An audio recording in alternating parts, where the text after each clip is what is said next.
For dividend investors, it's always preferable to receive distributions as often as possible. Although most dividend stocks pay quarterly, many high-yielding investments do pay dividends every month. But in my opinion, the most ideal scenario is to get paid every single week of the year. I find this to be a big help in being a dividend investor when I see a dividend get deposited into my brokerage account literally every few days. About 2 years ago, I made a video in which I constructed a dividend portfolio that ensures investors get paid every single week of the year. More recently, over on our Patreon, I've gotten requests from people to do a remake of this video. At least one of the companies mentioned in the previous video no longer exists due to a merger, and I didn't really give too many choices for each week. So for this video, I went on a hunt for a lot of dividend-paying holdings and created a portfolio that ensures dividend investors can receive dividends every single week of the year. I personally own many of these holdings myself, but some of them I don't. Since I'm going to cover a lot of stuff, be sure to perform your own research before making any investment decision for yourself. There's also just so many dividend stocks that I could have mentioned, so for this video I decided to stick with the higher yielding investments like I normally do. Most of these holdings yield over 8%, but I also included a couple that yield less. The ones that do yield less than 8% are some of my personal favorites that offer long-term consistent growth. So with that being said, let's go ahead and get started.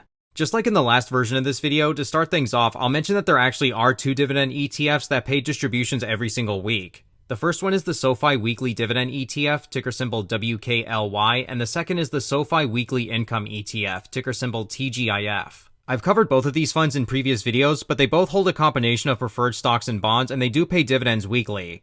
Neither of them offer yields that are too high, with TGIF being the highest at around 4.8%. But if you're looking for the easiest way to earn dividends every single week, then this might be a good option worthy of consideration.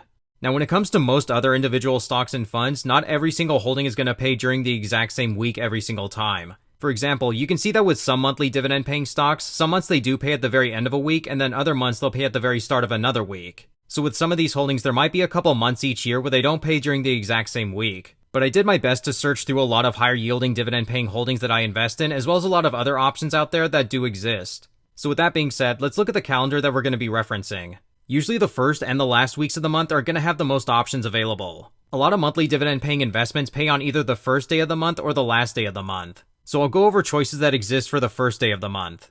For starters, all of the PIMCO closed-end funds pay during the first week of the month. There's a lot of different funds to choose from which hold a different variety of different types of investments. For example, PTY holds a lot of high-yielding credit bonds, PCM holds a lot of mortgage-related securities, and PDI holds a good mixture of mortgage-backed securities, high-yield corporate bonds, and commercial mortgage-backed securities. I currently hold PDI, PCM, and PTY as of the making of this video. All of the ones I just mentioned currently have yields of over 10%, and they all pay monthly dividends. When interest rates recover, then the fixed income securities inside these funds should also recover.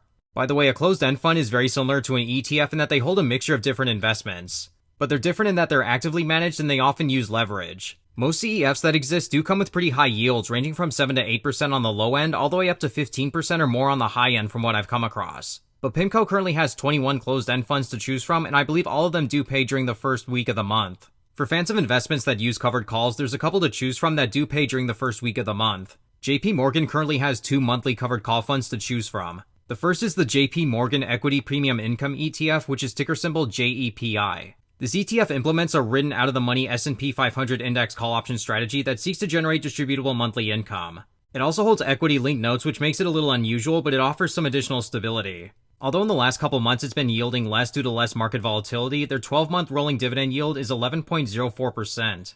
The second option is the JP Morgan Nasdaq Equity Premium Income ETF, which is ticker symbol JEPQ. This fund generates income through a combination of selling options and investing in US large-cap growth stocks. It's a newer fund that's been doing pretty well, and it currently offers a 30-day SEC yield of 10.46%. Let's look at some business development companies that pay during the first week of the month. One monthly dividend-paying BDC is Pennant Park Floating Rate Capital, which is ticker symbol PFLT. This BDC pays during the first week of the month and has never cut its dividends since being launched. This one currently yields over 11%. Another option is SLR Investment Corporation, ticker SLRC. This is another monthly dividend-paying stock that does pay during the first week of each month. With REITs, there are a couple that do exist that pay during the first week, and they are offering a much higher yield than average for an equity REIT. But all of these do pay quarterly and not monthly, which you'll need to keep in mind.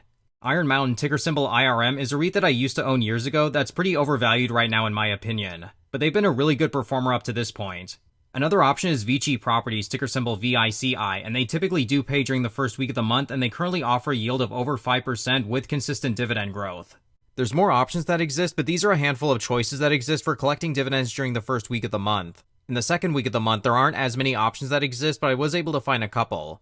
Some of these I do own, and some of them I currently don't, but the second week probably has the least amount of options available compared to every other week out there. One holding that usually pays in the second week is Altria, ticker symbol MO. Right now their stock offers a yield that's well over 8%. Another outlier that exists is WP Carry, ticker symbol WPC. This REIT also usually pays during the second or the third week of each quarter. One of my personal favorites, Realty Income, also pays during the second week of each month. For seekers of exceptionally high yields, there are a couple of options that exist. One high-yielding stock that I know is super popular, but I'm not a big fan of it, is AG&C. They always pay in the second week of each month, but this stock has seen a number of dividend cuts in the past. There's also 3 covered call funds that exist by iShares that also pay during the second week of each month. These funds are TLTW, or the iShares 20-plus year Treasury Bond Buy Right Strategy ETF, HYGW, which is the iShares High Yield Corporate Bond Buy Right ETF, and the iShares Investment Grade Corporate Bond Buy Right ETF, ticker symbol LQDW. I covered TLTW in depth a couple months ago, but in that video, I laid out my thoughts, which is that none of these ETFs are ideal holdings in our high interest rate environment right now, but all of them currently offer yields of 15% or more. Let's now look to the third week of each month, where there are more options that exist. Again, there aren't as many dividend stocks that pay during the third week, but there are a few more choices compared to the second week. Blue Owl Capital, ticker symbol OBDC, is a business development company that typically pays in the third week of each distribution that they pay, which is quarterly.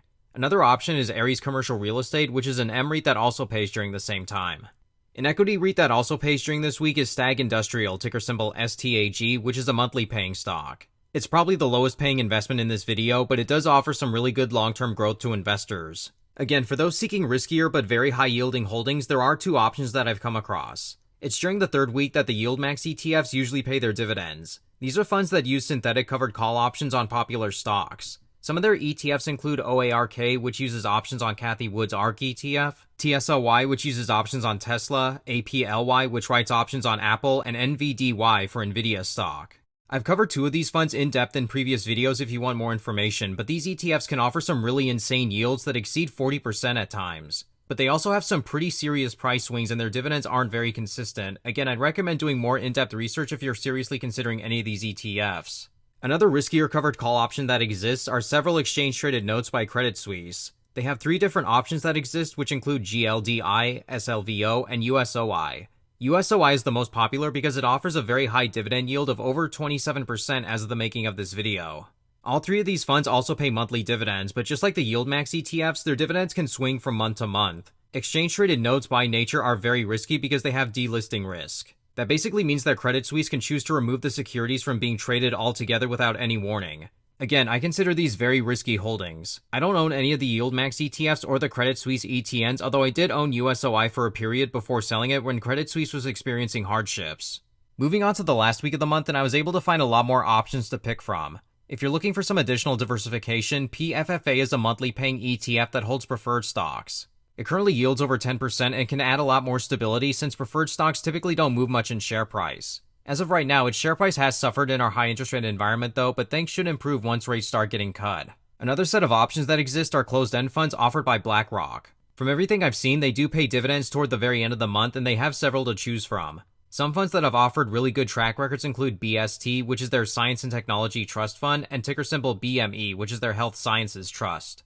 This is also the same week that many of the covered call funds issued by Global X do pay distributions. QYLD, RYLD, and XYLD usually pay at the very end of each month, as well as some of their hybrid strategy covered call funds like QYLG. There's also so many business development companies that pay at the very end of the month I can't possibly name them all. But Ares Capital, Capital Southwest, Sixth Street Specialty Lending, and Oak Tree Specialty Lending all pay during the very last week. Again, there's just so many options that exist for BDCs that it's not hard to find one.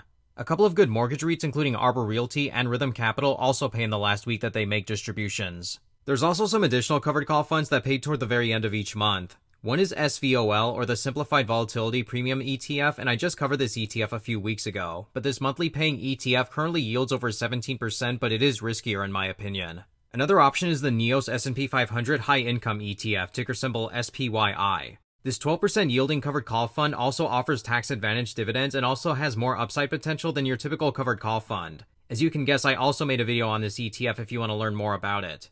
But with that being said, that's going to conclude our look at some various high-yielding holdings that allow you to collect dividends every single week of the year. As mentioned in the beginning, be sure to perform your own research if you are interested in any of these holdings. It would have just taken way too much time to do a serious in-depth analysis of each holding. Please also consider giving this video a thumbs up because this took a lot of research into more than 100 different dividend-paying investments.